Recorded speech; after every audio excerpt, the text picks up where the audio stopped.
Assalamualaikum warahmatullahi wabarakatuh. Perkenalkan, nama saya Widya Putri Wulandari. Saya dari kelas 5B. Di sini saya akan menjelaskan mengenai laporan audit.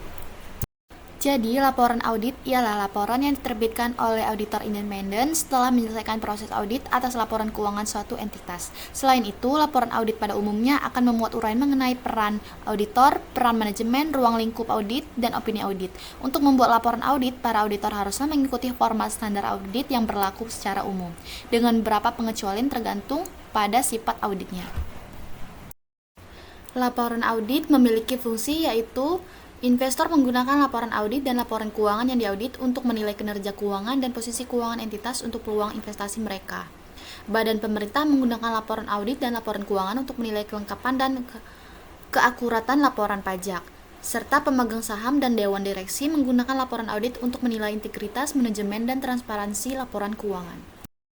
Ada beberapa jenis-jenis laporan audit. Yang pertama, laporan audit wajar tanpa pengecualian. Laporan ini diberikan jika auditor yakin bahwa laporan keuangan disajikan secara wajar.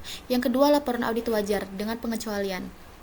Laporan ini diberikan jika auditor menemukan adanya kesalahan material dalam laporan keuangan tetapi tidak mempengaruhi keseluruhan laporan keuangan secara signifikan. Yang ketiga, laporan audit tidak wajar. Laporan ini diberikan jika auditor menemukan adanya kesalahan material yang signifikan dalam laporan keuangan. Yang terakhir, laporan audit menolak memberikan opini. Laporan ini diberikan jika auditor tidak dapat memperoleh bukti yang cukup untuk memberikan opini atas laporan keuangannya. Tahapan dalam membuat laporan audit. Yang pertama, minta dokumen keuangan. Kedua, mempersiapkan rencana audit. Ketiga, menjadwalkan rapat terbuka. Keempat, melakukan kerja lapangan di lokasi. Kelima, menyusun laporan keuangan. Dan keenam, menyiapkan pertemuan penutupan.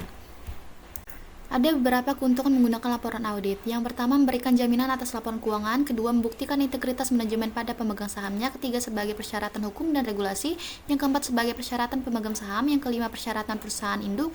Keenam, laporan dapat membantu mereka mengelola anak perusahaan dengan lebih efektif. Ketujuh, membantu pemangku kepentingan untuk memahami tentang situasi keuangan dan operasional entitasnya. Adapun batasan laporan audit, yang pertama, ruang lingkup audit mungkin dibatasi oleh manajemen. Kedua, waktu juga menjadi kendala bagi auditor. Tiga, independensi auditor. Keempat, risiko yang mungkin tidak terdeteksi oleh auditor. Dan yang terakhir, kualifikasi dan kompetensi auditor.